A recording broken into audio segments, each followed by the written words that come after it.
하나님의 말씀입니다. 욥기 2장 1절부터 7절입니다. 1절. 또 하루는 하나님의 아들들이 와서 여호와 앞에 섰고 사단도 그들 가운데서 와서 여호와 앞에 서니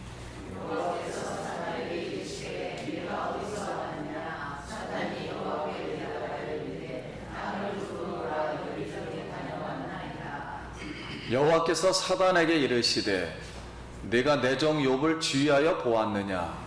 그와 같이 온전하고 정직하여 하나님을 경외하며 악에서 떠난 자가 세상에 없느니라. 내가 나를 충동하여 까닭없이 그를 치게 하였어도 그가 여전히 자기의 온전함을 굳게 지켰느니라.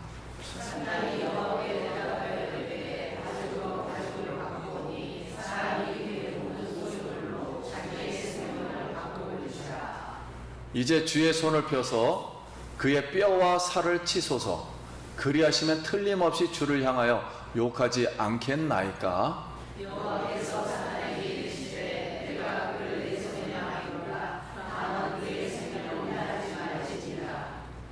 사단이 이에 여호와 앞에서 물러가서 욥을 쳐서 그의 발바닥에서 정수리까지 종기가 나게 한지라. 할렐루야. 성도님 만나서 반갑습니다. 오늘 또 하나님께 영광 돌리기 위해서 더운 날씨에도 오늘 예배 자리에 나오신 우리 성도님들 환영합니다. 그리고 축복합니다. 우리 옆 사람하고 한 번 더 인사 한번 하겠습니다. 한 주간 평안하셨습니까?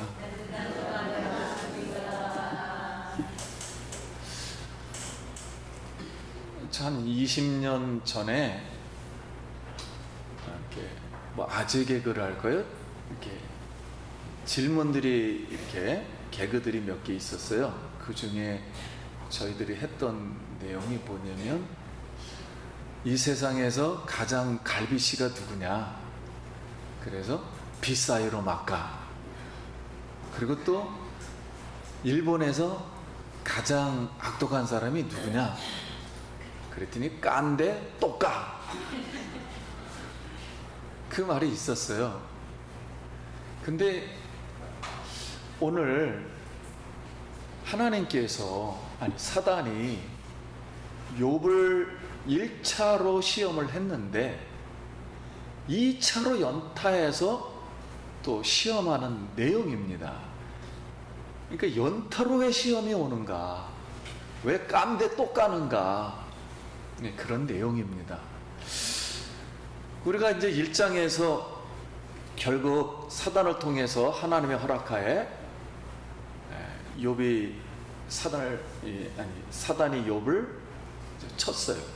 그래서 양 7천, 낙타 3천, 그리고 소 500쌍, 낙이 500쌍, 그리고 자녀 10명, 집이 완전히 하루아침에 두 번의 천재지변으로 하늘에서 불이 내려오고 태풍이 불고 두 번의 테러로 말미암아 하루아침에 모든 걸 잃었습니다. 말 그대로 동방의 부자가 주저앉았어요. 하루아침에. 자, 이런 시험을 이제 당해서 끝났습니다. 그래서 이 시험이 끝나고 나서 욥이 고통을 지금 당하고 있는데 사단의 말대로 욥이 하나님께 욕을 하지 않고, 즉 저주를 하지 않고 오히려 하나님을 찬송했어요. 그것이 1장 21절에 이렇게 고백을 했습니다. 이르되 내가 모태에서 알몸으로 나왔사온즉 또한 알몸이 그리로 돌아가올지라. 주시니도 여호와시요 거두시니도 여호와시니 여호와 이름이 찬송 받으실지니이다 하고, 그 욥의 1차 시험으로 말미암아 하나님하고 사단하고 내기를 해서 일단 하나님이 승리하고 사단이 실패했습니다. 그러면은 우리 어렸을 때 내기 엄청 해요. 하나님은 무엇을 얻기 위해서 내기를 하였을까요?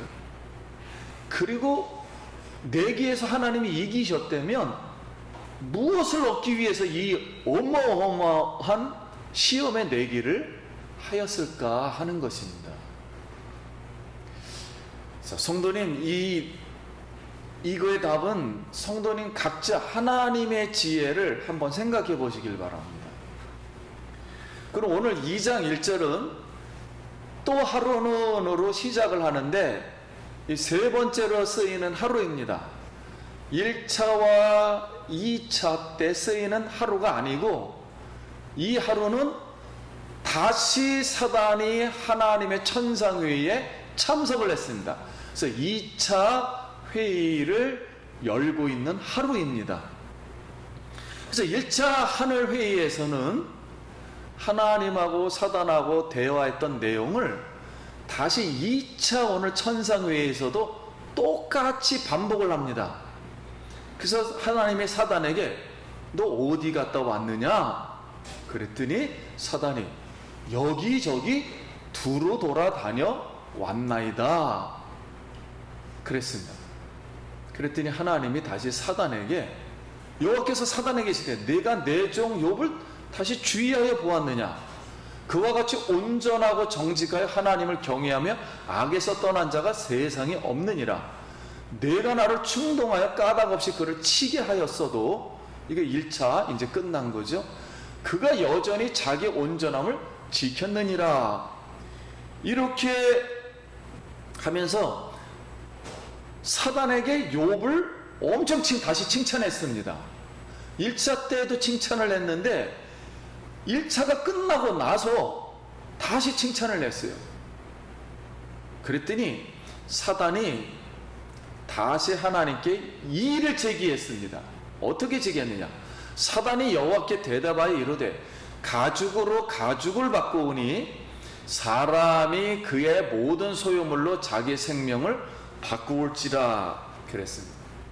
자, 여기서 가죽으로 가죽을 바꾸오니 이것은 그때 당시에 장사할 때, 상거래할 때 쓰는 단어예요. 같은 값으로 산다는 겁니다. 그러니까 하나님의 욥에게 지금 하나님은 같은 값으로 이렇게 공정하게 대하지 않았습니다. 욥의 생명을 다치지 않게 하니까, 욥이 생명을 얻으니까는 편해가지고 모든 소유물을 하나님 앞에 그냥 희생시켜 버린 것입니다. 자기 생명을 보존하기 위해서 이 물질은 다 갖고 가셔 하고 이렇게 했다는 거예요. 그러니까 하나님 공정하지가 않아요. 지금 시험한 게. 이렇게 예의를 제기했습니다. 그랬더니 5절에 그럼 하나님이 이 사단이 이제 주의 손을 펴서 그의 뼈와 살을 치소서, 그리하시면 틀림없이 주를 향하여 욕하지 않겠나이까. 그러니까 1차 욥의 시험으로는 재물만 없어졌지 공정하지 않았습니다. 공정하려면은 제 2차로다 욥의 몸을 쳐야 합니다. 뼈와 살을 이렇게 아주 죽을 지경까지 하게 치면 욥이 분명히 하나님을 욕할 것입니다. 이게 공정한 것입니다 라고 의의 제기를 했어요. 그랬더니 다시 하나님이 사단에게, 여호와께서 사단에게 이르시되 내가 그를 내 손에 맡겨놓으라. 야, 내가 안 칠 거야. 네가 다시 쳐. 다만 그의 생명은 해하지 말지니라 하고서 다시 또 2차 허락을 하셨습니다.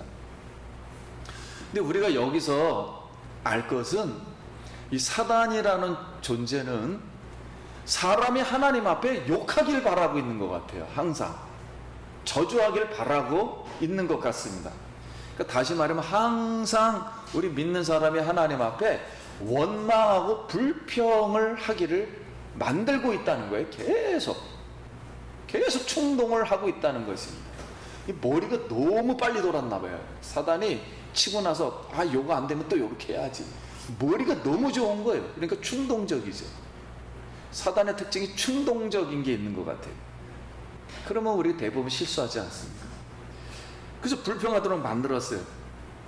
근데 먼저 지난 주일에 제가 총회 감사 위원장으로 돼 있어서 총회 감사가 있었습니다. 그래서 총회 감사를 갔는데 총회 총무님 장인호 목사님이 자기 아들이 굉장히 고생을 해서 연세대학원 사회복지학과 박사학위를 받았다고 하면서 감사해서 목사님께 이 논문집을 하나 드리겠습니다. 이렇게 논문집을 주었어요. 그랬더니 논문집 이 주제가 뭐냐면 신혼기 부부 대상 TSL 커플 프로그램의 적용과 의생명 사회 과학적 효과성 검증. 상당히 어렵죠. 이게 무슨 내용이냐면 원망, 불평, 우울, 분노, 건강상태, 결혼 만족도, 부부 성관계, 의사소통, 갈등할 때 대처, 이런 거를 부부에게 조사를 한 후에 하루에 5번씩 T가 뭐냐면 땡큐, 감사합니다. 그리고 S, sorry, 미안합니다. 그리고 미안하면 forgive, 용서합니다. 그 다음에 TSL, love, 사랑합니다. 이걸 5번씩 일이 일어날 때 하라는 거예요. 그래서 이걸 검증해 보겠다는 거예요. 과연 이렇게 하면 바뀌는가. 그래서 말하게 하고 행동하게 했더니 결과 어떤 형태가 나왔냐면 생물과학적으로 자신의 마음과 몸이 건강 상태가 좋아졌다는 거예요. 그리고 사회적으로는 부부관계가 좋아지니까 애를 더 많이 낳았다는 거예요. 요새 지금 세계 최고 출산율 저하 1위가 한국입니다. 0.7%. 이 아이를 안 낳으면은 일할 사람이 없잖아요. 그럼 경제력이 떨어져요. 생산품이 없어요. 생산품이 없으면 국력이 작아집니다. 그래서 가장 중요한 게 일단 사람을 낳아야만이 모든 게 시작되는 거예요. 이게 굉장히 중요해요. 그래서 애도 낳았고 다른 사람에게 또 이렇게 사람이 바뀌니까 선한 영향력을 끼쳤다는 게 검증이 됐다는 이야기입니다. 오늘 이제 우리가 이 본문, 전체 본문을 통해서 교훈하는 것은 성도님들 자신의 재물을 혹시 잃어버렸거나 몸에 병이 걸렸거나 그래서 시험을 받아도 사랑과 하나님에게 원망하거나 불평하지 말고 오히려 감사합니다. 오히려 미안합니다. 그리고 용서합니다. 그리고 사랑합니다. 이렇게 말할 수 있기를 바랍니다. 그래야 자신의 생활이 더 행복하고 더 생활이 증진되어서 선한 영역을 주어서 하나님께 영광 돌리는 우리 성도님 되시길 예수의 이름으로 축원합니다. 이제 사탄은 하나님의 욥의 제2차 시험을 허락받았어요. 그래서 다 즉시 실행했습니다. 그래서 욥을 다시 몸을 쳤습니다. 그랬더니 욥이 발끝에서부터 정수리까지 악창이 났다 그랬어요. 여기 오늘 말씀에는 종기가 났다 그랬습니다. 근데 이 병은 욥기서에 계속 나옵니다. 얼굴이 이그러져요. 그 다음에 호흡이 곤란해지고 상처에 악취가 나게 되고 구더기가 생겨요. 그래서 이것은 한 문둥병의 한 종류입니다. 그래서 지금 중동에서는 이와 비슷한 병이 하나 있는데 그 이름을 바그다드 바이러스라 그래요. 그래서 이런 병에 걸리는 사람이 아직도 종종 있습니다. 그래서 욥이 견딜 수가 없어서 고통이 이만저만 안 해요. 우리나라도 비슷한 게 대상포진 걸리면 무진장 따갑잖아요. 뭐 그건 상상을 초월하죠. 그래서 이 온몸에 이 젤을 발랐어요. 왜냐면 바를 약이 없으니까 젤을 바르고 기아장으로 팍팍 긁었습니다. 이제 이렇게 지금 욥이 시험을 받았어요.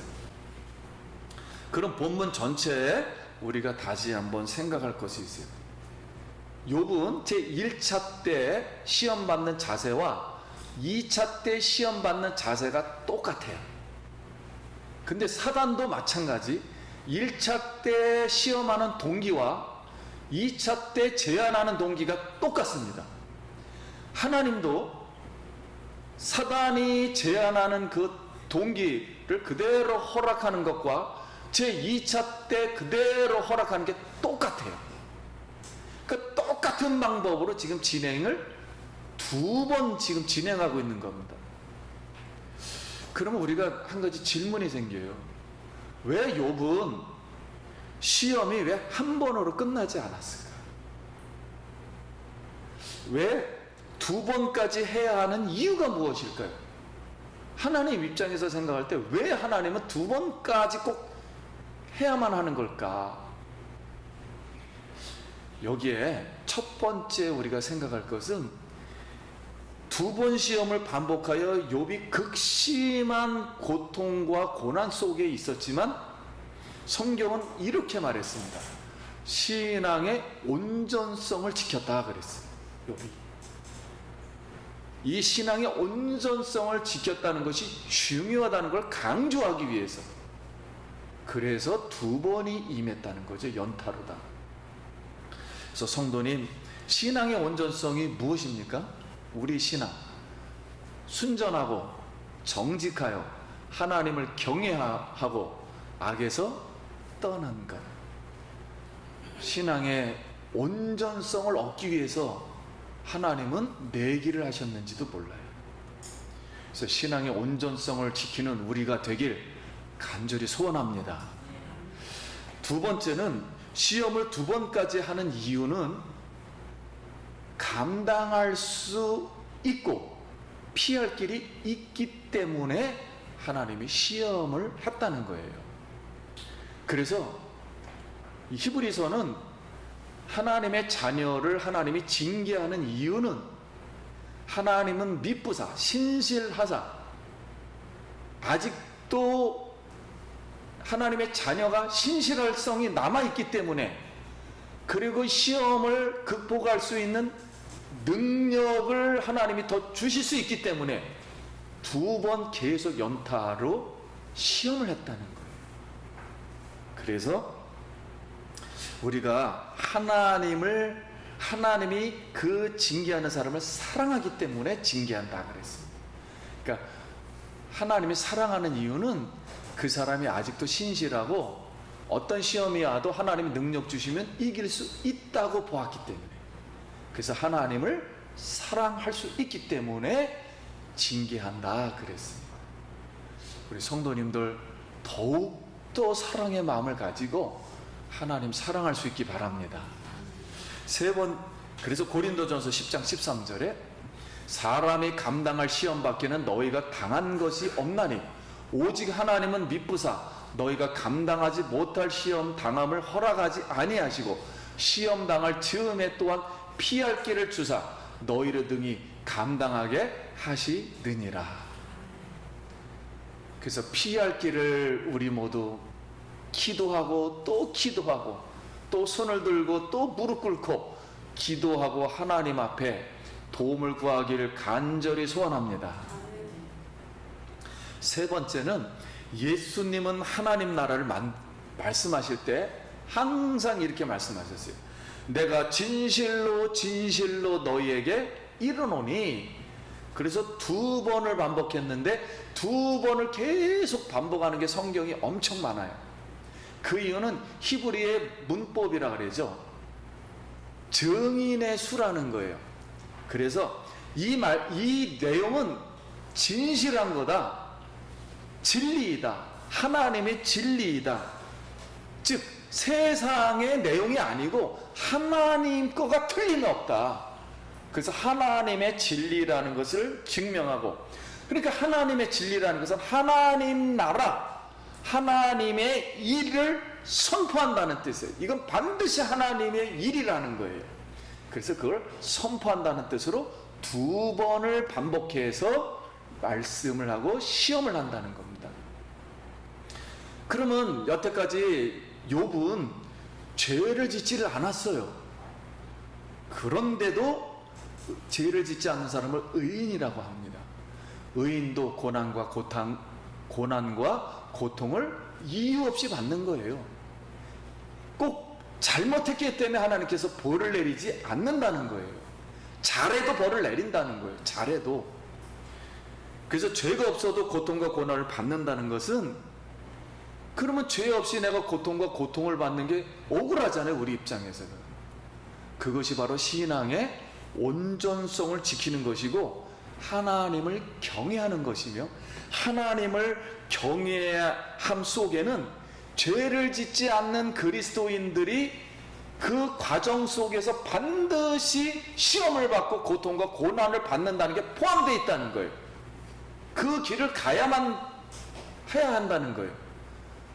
그것은 하나님의 진리이고 진실이기 때문에, 즉 하나님의 지혜가 그 속에 깊이 있다는 거예요. 그건 이제 우리가 깨달으라는 거예요. 그 진리를 찾으라는 거예요. 하나님의 지혜를. 그래서 오늘 우리 성도님들 이 시간 많은 시험을 당하고 있습니다. 오늘 이 찬송 우리 한번 듣고 우리 성도님들 한번 힘내시길 바랍니다. 찬송 하나 틀어드리도록 하겠습니다. 겪을 수 있잖아요.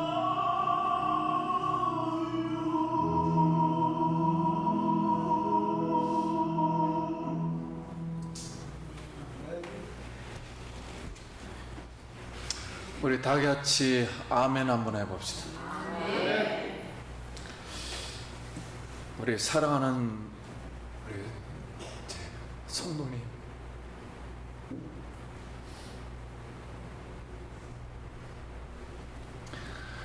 주님 손잡고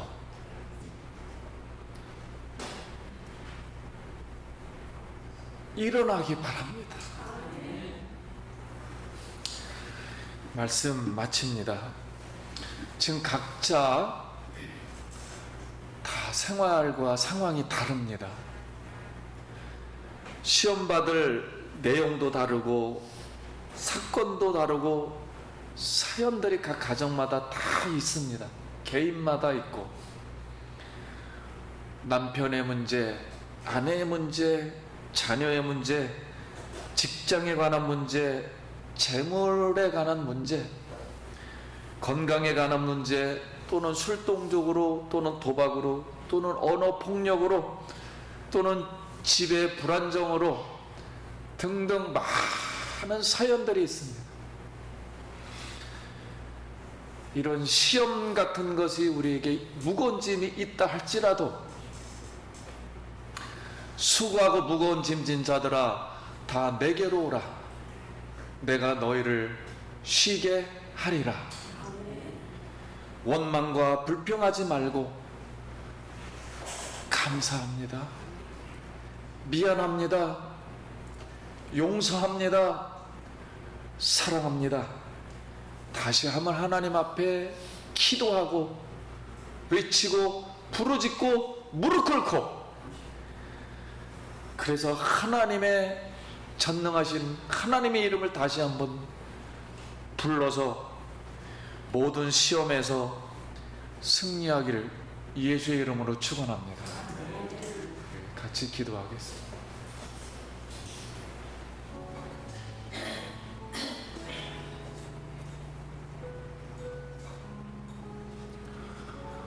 우리 잠시 기도합니다. 하나님 은혜를 감사합니다. 멍들고 상처나고 찢어지고